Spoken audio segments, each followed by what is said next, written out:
On episode 315 of the 40 Plus Fitness podcast, we meet Dr. Daniel Barone and discuss his book, Let's Talk About Sleep, a guide to understanding and improving your slumber. You can find the full show notes for this episode at 40plusfitnesspodcast.com/315. I want to take just a moment before we get into the episode to remind you to check out the Fresh Pressed Olive Oil Company. They're offering a $39 retail value bottle of olive oil for just $1. This is the best, freshest olive oil you can buy on the market, shipped directly to your house. So it's not sitting on a store shelf for months. It's fresh pressed and sent directly to you. Go to 40plusfitnesspodcast.com/olive oil to try your bottle. It's $39 retail value of this bottle of fresh pressed olive oil sent to your home for just $1. So please do go check it out. It's a good way to get healthy fats into your diet. 40plusfitnesspodcast.com/olive oil. Thank you.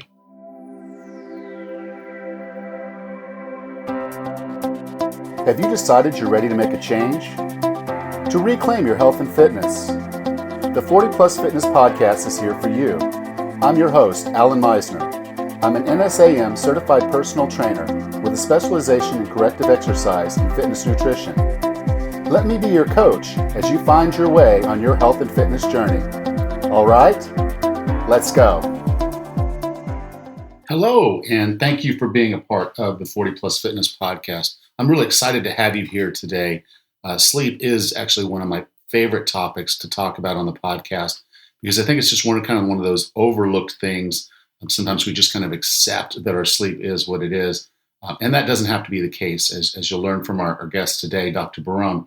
I do want to acknowledge a couple folks that have left reviews on iTunes. And if you haven't left a review, I really would appreciate if you go to 40plusfitnesspodcast.com/review, and please do that today. It helps people understand what the podcast is about. It also helps people find the podcast. Apple wants that interaction. They want to know that people are enjoying the podcast.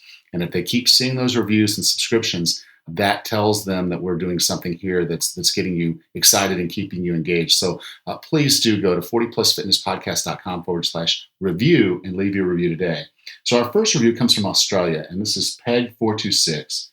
Solid guests on great topics. This is a straight to the point, no mucking about, good health podcast. Superb guests who bring a lot of provoking thought to the table. Subscribe and enjoy the talent. Thank you. No, Peg, thank you. I really do appreciate that review. And this was a 5-star review. So again, thank you for that, Peg. And then from the United Kingdom, we have Stretches Canoopy. I don't even know how you guys think that stuff up, but Stretches Canoopy from the United Kingdom says, highly recommend for anyone seeking improved health. Excellent podcast, very informative, and really helps me train better.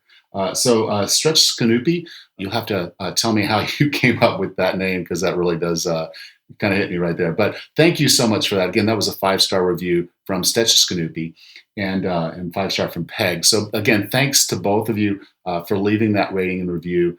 You can go to 40plusfitnesspodcast.com/review and leave your review today as well. I really appreciate that. So I've really been focused this last week on, trying to avoid doing my taxes is really it. This comes out on tax day, but I've been trying to avoid that. But it's coming near, so I'm going to have to get out there and actually start getting onto the TurboTax and keying in some numbers. And I'm probably not going to like the results, but I don't really think anybody likes the results. Anyway, I've been working really hard with the podcast. I've been working really hard with my clients and trying to put together programs that are going to get them results. And of course, I've been working on the book. But I do want to talk about the program 40 Plus Fitness online personal training because I've put a lot of time and thought into it over, of course, the last couple years, but particularly in this last couple months. And it's kind of starting to come about. I'm launching a new level to the training that I think is going to be kind of extra enhanced and help people that really, really want that hand holding and really want that to happen for them. So now there are actually 3 levels within it. So I've made it very, very affordable for the entry level for someone that wants to come in as a part of the group training. If you need a little bit more assistance and you want one-on-one, which my one-on-one clients actually, they really, really light up. They really get a lot done. It is a great program, and it's going to get you results a lot faster if you're focused on the one-on-one because you get a lot more time with me. And then, of course, now the VIP level, which is basically, a fully dedicated personal trainer along with a live workshop. So I'd encourage you to go to 40plusfitnesspodcast.com/ready. I put some information out there about how these programs work, why they work, and some of the folks that have been going through training with me or have gone through training with me have left some really cool testimonials. In fact, I was talking to someone this week that's done some of my programs. They listened to the podcast, and I asked her if there was something I could do a little bit better. And she said, she really missed the solo podcast where I would do like the 11 things. And interesting enough, I actually still do a podcast, sort of a monologue, a lesson type style podcast type thing, but I do that for my membership group. So if you're part of the group or any of the one-on-one programs, you would have access to these. The difference is that I'm doing it over like a conference call line. So you're on the other side. And if I say something that you really resonate with, or you have a question about what I said, here's your opportunity to actually talk back to me and for me to hear it and answer your question. Because I know a lot of times I've heard people say, I said something back to you on the podcast because either they disagreed with me or they agreed with me, but they found themselves compelled to talk to me. Well, when you're part of the group, you actually get that opportunity. So it's a really cool way to exchange ideas for me to make sure that you're getting the lessons. So I still do those kind of solo style podcasts, for lack of a better word, over there. They're live. And then, of course, I save a copy on the member platform. And if you're interested in how all that works, again, go to 40plusfitnesspodcast.com/ready. And that's where you're going to actually see how I'm doing that. I do actually at the bottom of that, if you scroll down a little bit, you'll actually see me walk through the platform. So you'll kind of see how it's a little easier to navigate and find things than maybe Facebook, because I know a lot of folks like to use the Facebook groups for this type of thing, but content gets buried in there. You can't find what you're looking for. I'd much rather have something that's very searchable, very easy for you to get to. And I think I've put together a pretty good platform out there, and it's getting better every day. So come out there and lock in your price today. Go to 40plusfitnesspodcast.com/ready. Now, our guest today is a neurologist and a sleep specialist doctor. And he basically works out of Weill Cornell in New York. And I love talking about sleep, but when I get a scientist on here, where we can doctor on here, where we can actually talk about what's going on when we're sleeping and how we can get better sleep, I think we come away with some really good nuggets of information. And I know that you're going to enjoy this episode. So with no further ado, here's Dr. Barone. So Dr. Barone, welcome to 40 Plus Fitness. Thank you very much for having me. Sleep might actually be my favorite topic outside of food that I could actually possibly talk about. Me too. Yeah. Because when you kind of think about it, you're spending a lot of your time sleeping. And I think for a lot of people, third of your life. Yeah. But they'll think that's kind of a waste of time, particularly when we're younger. We're like, Okay, I'll sleep when I die. All those kind of conversation points come out. And right. Reality is, if you're not sleeping, you're actually probably pushing yourself to death a lot faster than you would if you actually took the time to actually get good sleep. And so your book, Let's Talk About Sleep, this is not Let's Talk About Sleep talking, because I do occasionally talk in my sleep. Good thing I have a good conscience, because nothing I say in my sleep has gotten me into too much trouble yet. But I did really like the title of your book, and particularly once you kind of get into it, I'm like, okay, what you're doing is methodically kind of looking at the things with sleep that are causing most of us problems, and giving us some tips and ideas on things that we can do to address them. And there's a few I want to address specifically, but the book is really, really good. If you struggle with your sleep, this is a really, really good book for you to get to kind of understand not only why this might be happening, but what you can actually do about it. So it's a very practical book that you can go into your doctor and have a conversation. Hey, doc, I think this might be a problem.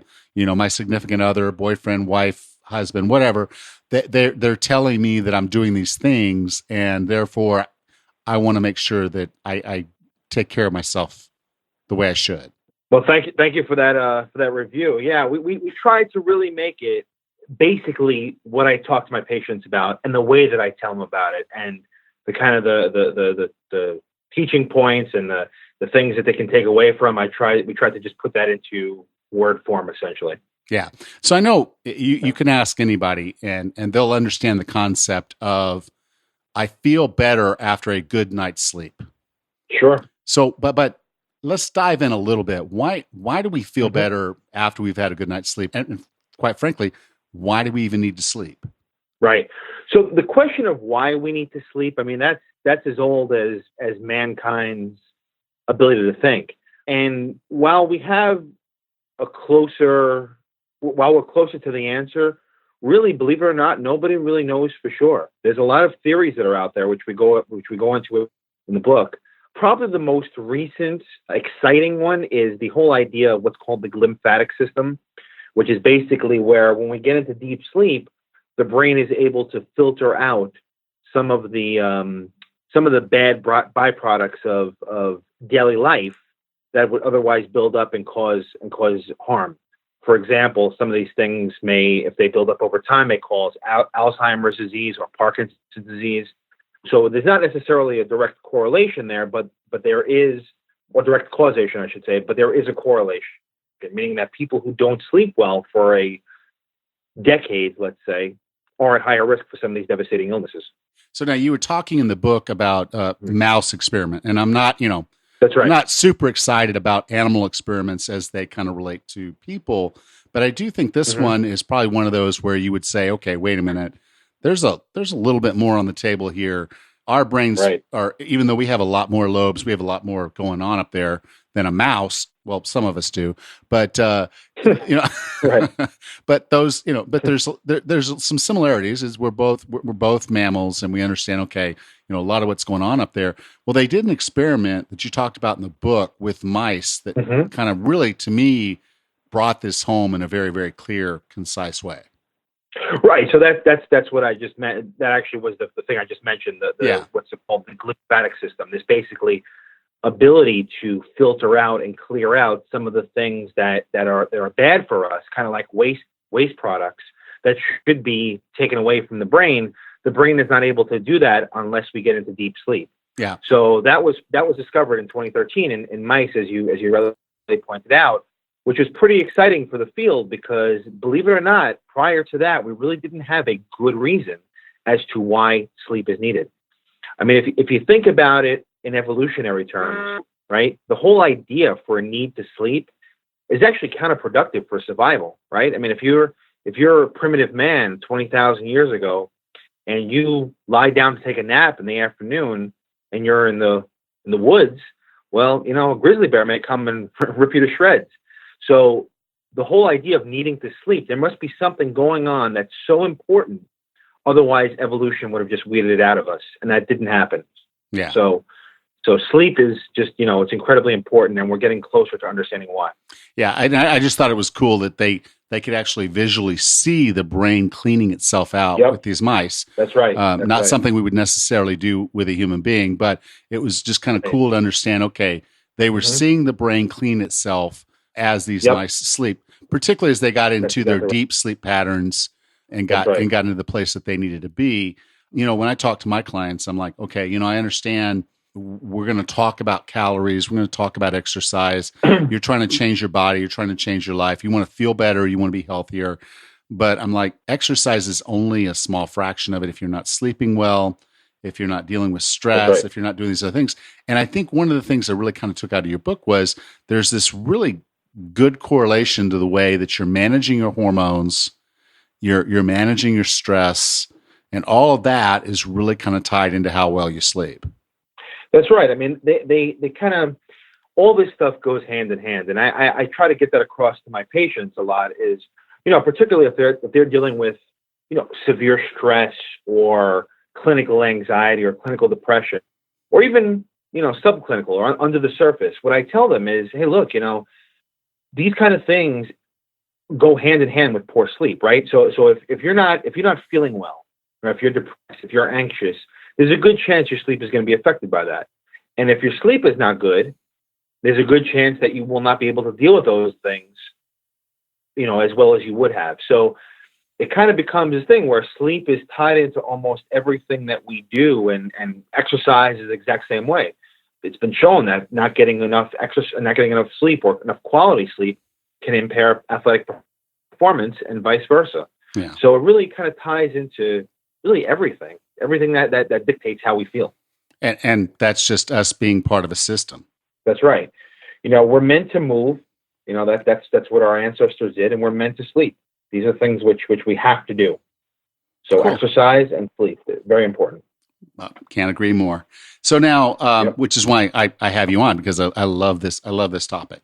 Now, I call myself a professional sleeper because I seldom have difficulty sleeping, but I will admit I snore. Right. My wife snores. And, I think that's one of the things that for a lot of your patients, they don't know the true quality of their sleep. It's typically someone else in the home that recognizes that they might have a problem with their sleep because of either, the snoring, loud snoring, or in some cases, with obstructive sleep apnea, literally people just stop breathing in the middle of the night. That's exactly right. Oftentimes, a bed partner's report is our best kind of clue. But what I would say is, bed partner or not, if somebody ever tells you that you snore, sure, that can be something of concern. But the real issue, though, is how do you feel the next day? Snoring can just be snoring. That is possible. But if somebody snores and they have high blood pressure, or somebody snores and they wake up frequently throughout the night to urinate, or if somebody snores and they wake up with headaches, these are signs that the snoring may not just be snoring. It could be related to obstructive sleep apnea, which are repetitive stoppages of breathing that occur throughout the night. While that's not immediately dangerous on a night-to-night basis, having obstructive sleep apnea that's not treated can lead to diabetes, problems with weight gain, high blood pressure, and cardiovascular illness. Can lead to these things down the road. So I always say, if there's any possibility, just get it tested. Yeah. So, one of the things with obstructive sleep apnea, because I have friends, we're older, and of course we talk about our health a lot more than we ever did when we were younger. It's prevalent. There's a lot of this out there. Yep. Can you tell me a little bit more? How would someone recognize this problem, and then, okay, what can we do about it? Sure. So really, depending on what literature you read, there's varying percentages of of how common sleep apnea is. The one that I quote the most is 24% of men, 9% of women. And I think even that is an underestimation, especially as we have this ongoing obesity epidemic in the U.S. So what I would say that the best way to tell is simply, how do you feel in the morning? Do you snore and do you feel good in the morning? Well, those are the two things I would ask. If somebody wakes up and they feel unrefreshed, and assuming that they get their 7 to 9 hours, which are kind of the average person needs, if they wake up and just feel tired, or if they feel kind of like they're dragging through their day, or they're not able to, get through the day without 100 cups of coffee, those are the kind of things you really want to pay attention to. Now, snoring, as I said, is a good marker, and if somebody has snoring plus some other cardiovascular or diabetes type of illness, you want to take a stronger look at sleep apnea being there. But I would say the first step is just, how do you feel? Okay. So what's causing this? When we talk about obstructive sleep apnea, there's an obstruction. What's causing that obstruction? So basically, right. So there's a couple of factors that go into this. Nothing in the medical field is ever just one thing. There's usually a confluence of don't tell my doctor that, because he right. I'm just messing with All you, right, but yeah. But for example, like if we talk about obstructive sleep apnea, what brings it on? Well, being a man, we're just at a higher risk for being a man. Overweight, right? Genetics play a certain role. How the airway looks, which is not necessarily something you can see just from gross observation. But these, being a postmenopausal woman, these are things which contribute to somebody having a smaller airway at baseline. Now, what happens with obstructive sleep apnea is usually the tongue or the soft tissue or a combination of that is falling backwards to the back of the throat. That makes the airway even smaller. And when air is trying to get in and out as we breathe in and out, the tightened airway can vibrate, and that's where snoring comes from. But snoring, as I said before, is not necessarily sleep apnea. Sleep apnea happens when the airway fully closes off. And while that sounds very scary, people, outside observers, can hear that and watch their partner, and they'll say, "Oh my God, so-and-so is choking and dying, in the night." It doesn't really work that way. The airway closes off, and then the body responds as if somebody was choking them, which is to wake up. Now, people with obstructive sleep apnea, they don't necessarily are aware that they're waking up, but their body is aware of it. So they may go from, let's say, deep sleep to light sleep, or not even be able to get into deep sleep. And as a result of that, the consequence is, even though they're sleeping 7, 8, 9 hours a night, the quality is impaired. So the quantity is okay, but the quality is impaired. And that can leave them feeling unrefreshed in the morning. You take it out long term, 5, 10, 15, 20 years, having this night after night, the body is really never able to rest. And the reason why obstructive sleep apnea causes so much harm is because the person's body is responding as if somebody is choking them, kind of this fight or flight response. Blood pressure kicks up, heart rate goes up. And even if these things just happen for a couple seconds over a period of time, over years, it can have disastrous consequences. Yeah, because their cortisol has to be through the roof as their body's going through this situation. So then, therefore, the whole balance of hormones across the entire sleep cycle is just off. Exactly right. And I like the term that they used. And this, my wife's, I can't describe it exactly as a snortle, but it's there's something there. It's what was interesting to me, and I think a lot of people miss this, and I didn't know this before, was pretty much most of us at some point or another during sleep could actually cut off our airway just based on the way we're sleeping. And so a lot of us, a vast majority of us, have at some point during the night a cutoff of our airway. But it's when it becomes chronic, when there's a lot of it happening. So it's not just once or twice an hour. It's literally, it could be every other minute or so. That's exactly right. So by definition, right, obstructive sleep apnea, clinical obstructive sleep apnea happens when there's at least 5 of these stoppages of breathing per hour. Now, each one of these stoppages of breathing is by definition 10 seconds in length. So somebody observing would not be able to tell that, no matter how acutely they're watching. Really, the only way to know for sure is by doing a sleep test. Yeah. But let's say somebody does a sleep test and we find that it's below the cutoff of 5 per hour, right? Like as you said, let's say it's 2 per hour. Somebody may, the bed partner may say, "Well, I hear him stop breathing throughout the night. I hear it. So he must have sleep apnea." And we do the test and we find that it's below the threshold. That person may just be noticing that 1 or 2 times it happens per hour. And in that situation, it's actually not worrisome at all. Okay.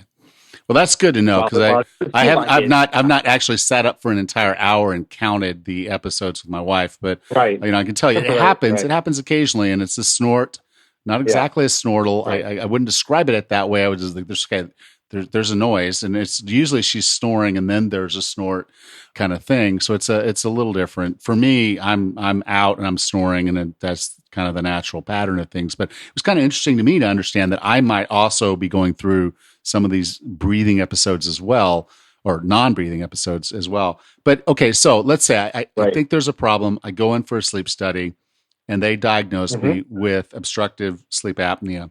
So what am I going to do about it? What are some of the things I can do myself and through medical interventions to fix this? Sure. So before even just talking about medical intervention, one of the things that would be great is if there is alcohol involved, or if there is smoking, these are things you want to curtail or eliminate entirely. Alcohol, the reason why we drink, it helps us to relax, right? Lowers our inhibitions. But the problem with alcohol, especially as it relates to sleep apnea and snoring, is it relaxes the upper airway further, right? So we talked about the tongue and the soft tissues falling backwards to the back of the throat. With alcohol involved, there's a higher chance that's going to happen. So you may hear a lot of people say, I only snore, or my bed partner says I only snore when I drink. And there's a reason for that. So that's one thing. Second thing is smoking. So smoking irritates the upper airway, and that causes the tissues to kind of swell up, if you will, right? Like if you sprain your ankle's going to blow up. The soft tissue in the back of the throat that undergoes the same process. So if somebody's smoking chronically, it basically is making the airway tighter. So that's something to try to curtail or eliminate. Lastly, sleeping on the back. Let's just go with eliminate, okay? All right, let's just go with eliminate. You're absolutely right. You're absolutely. I was trying to be, realistic, but you're right. Eliminate would be best. And then finally, sleeping on the back is a big no-no. Most people will tell you that my bed partner, elbows me or hits me when I roll onto my back, because that's when they hear the stoppages of breathing. That's when they hear the snoring, and that's simply because gravity is working against them. Again, pulling the soft tissue in the tongue to the back of the throat. Better to sleep on the side. And I thought it was interesting. You mentioned in the book a little like backpack device that you can wear that literally will force you to lay on one side. I thought that was brilliant. I might actually invest in one of those. But because I think it'll stop snoring as well, for most people. Yeah, and so It's kind of one of those things saying if your partner snores and they're interrupting your sleep, then that's probably not a bad device for you to invest in. It can't be that expensive. If it's comfortable for them and they can sleep that way, it'll keep them from rolling on their back, and sounds like a wonderful solution. Right. I mean, there is a training component to it, meaning that, when people do it regularly, it becomes a lot easier to do. But again, though, you wouldn't necessarily do these things without having a test first to find out if you have sleep apnea. Yeah. If, these are things which will help anybody, but you also want to look into it a little bit deeper and not just say, oh, it's just snoring. So if you find that there is obstructed sleep apnea, the gold standard is still continuous positive airway pressure, otherwise known as CPAP. CPAP, yeah. And that's basically just pressurized air that's coming into the airway and forcing the airway open. People mistakenly think that it's oxygen or that it's breathing for them. Nothing like that. It's basically just pressurized air so that way they can breathe on their own without any of these blockages happening. Yeah.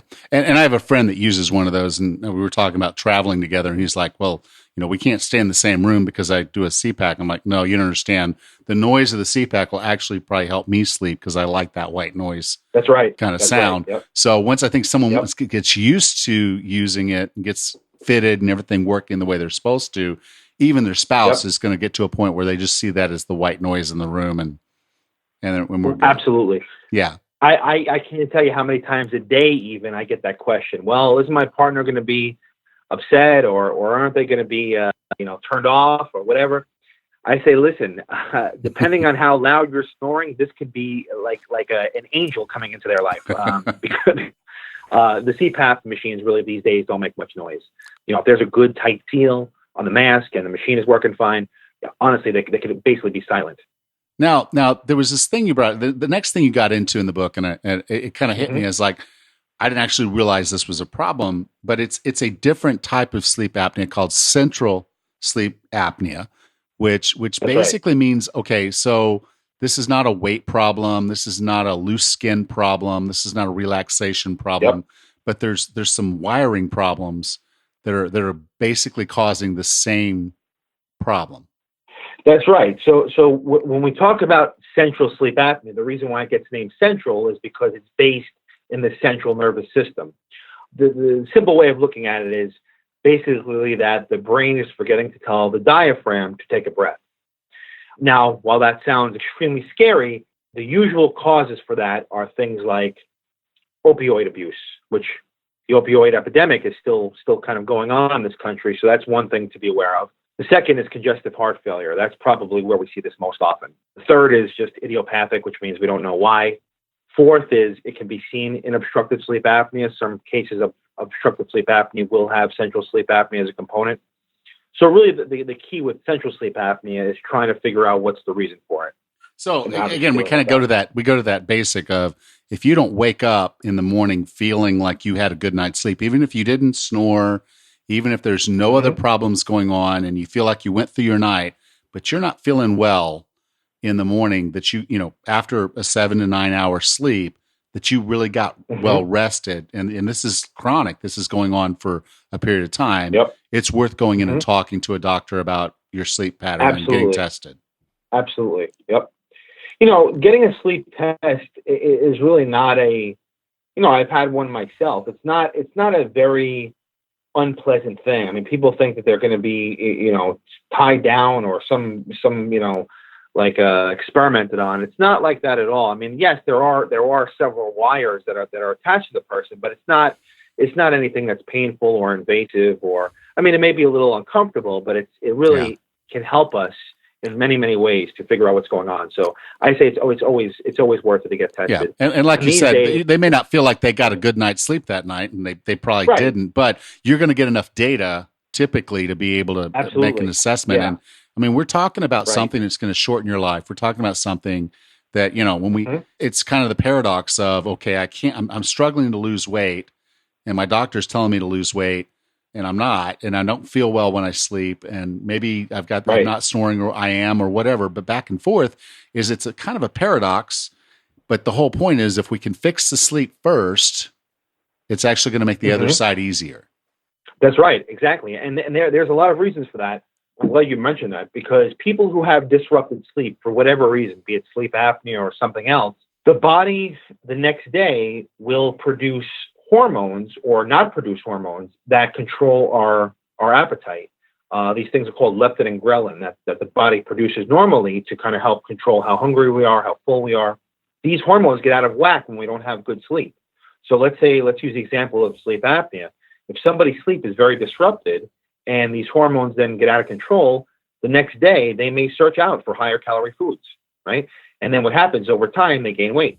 They gain weight. What happens to the sleep apnea? It gets worse. Yeah. And it becomes this vicious cycle. So you're absolutely right in that if we took care of the sleep problems, there's a very good chance that losing weight would become a lot easier for them.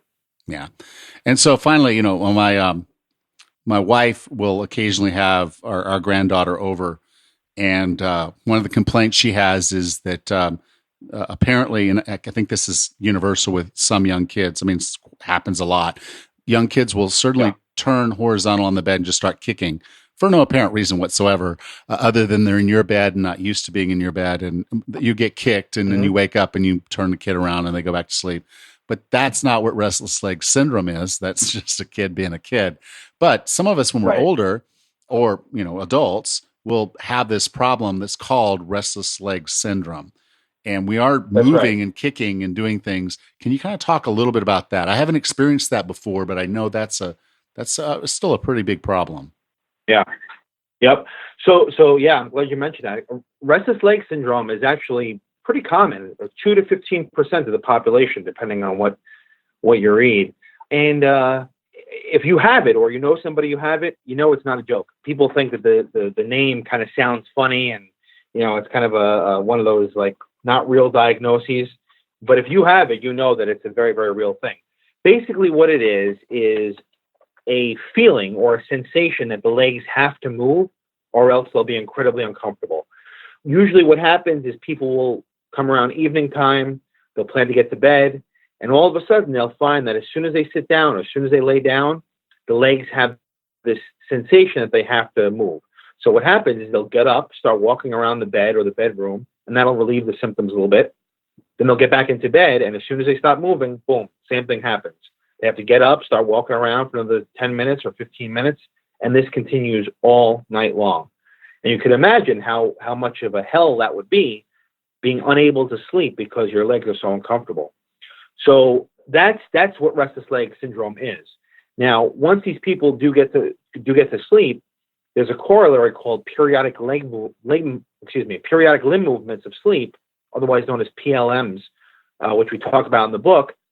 That's also kicking of the legs in sleep that may prompt them to wake up or disturb their bed partner. So these things often go hand in hand, and treating them is the same way. Then there's medications, there's lifestyle modifications, but they're very, very real conditions. Okay. So if I have restless leg syndrome, or someone does have it, what would be something you would basically say they should do to try to manage it? Manage it. Right. First, once they get the diagnosis with a doctor, they're working with a doctor, but what are the core things that they would do to resolve that? Right. So the first thing would be to check their iron levels. There's a certain form of iron called ferritin, which is in the blood. And that basically, ferritin is a measure of the iron stores in the body. When somebody has low ferritin, they may be anemic, but they may even not be anemic. But what's happening is they're not storing iron the way that they should be. That can happen in young menstruating women. That can happen in people with certain other conditions. Basically, if the iron levels are low, the body's not able to produce dopamine as well. And dopamine is related to a lot of things that the body and the brain do. But one of the things that results is restless leg syndrome. So probably the first step would be to see how the iron levels look. And if they're low, replace it with iron pills or iron-rich foods. And that's pretty much just for a example, blood. vegetarian. That's pretty much just a blood test. That's right, exactly right. Okay. So it's a very simple blood test. Vegetarians may particularly be at risk for this, simply because they're just not getting enough iron with their diet. So that'd be the first thing. Second thing would be stretching before bed. That can be very, very helpful. So a calf stretch, for example, up against the wall, that would be something which may relieve the symptoms preemptively. The third thing would be to try to keep the brain engaged in something that's enjoyable, not necessarily focusing on the symptoms. So while I don't normally tell my insomnia patients to play video games or read or do things in bed that could keep them awake, people with restless legs, you may actually recommend that they do that. Yeah. Even something like knitting or something where their mind is actively engaged, that can help stave off the symptoms of restless legs. Okay.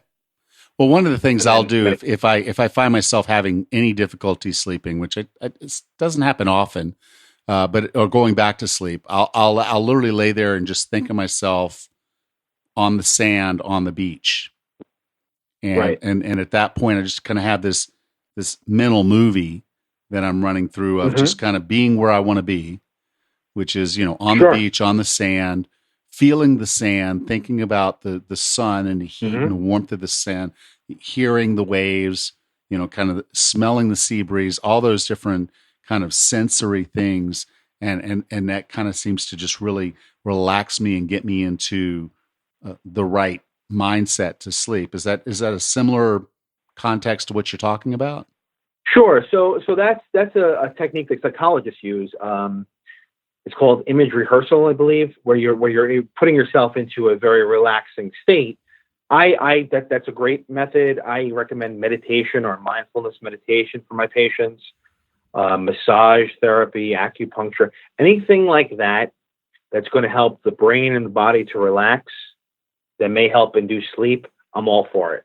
Cool. Right? I think we're very medication heavy, and while medications certainly have a role in treating sleep problems, it's not everything.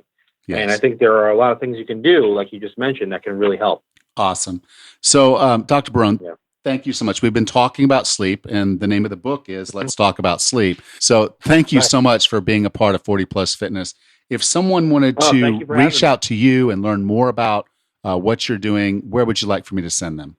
Sure. So probably the best way is we have a page on Amazon for the book. Alternatively, they can go to Roman and Littlefield, the book publisher. I don't have a blog yet, but I'm probably going to be starting that soon. Okay. So any of those ways they can search me out. And I practice at Weill Cornell Medicine, so if anybody's in New York City, certainly they can come see one of us. Okay. Well, this is episode 315. So you can go to 40plusfitnesspodcast.com/315. I'll have links to the Amazon page. And once Dr. Barone gets his blog up, just let me know, Dr. Barone, and I'll be sure to put a link to your blog there. Great. It's been awesome talking to you. Again, thank you so much for being on the podcast. Thank you so much for having me. It was great.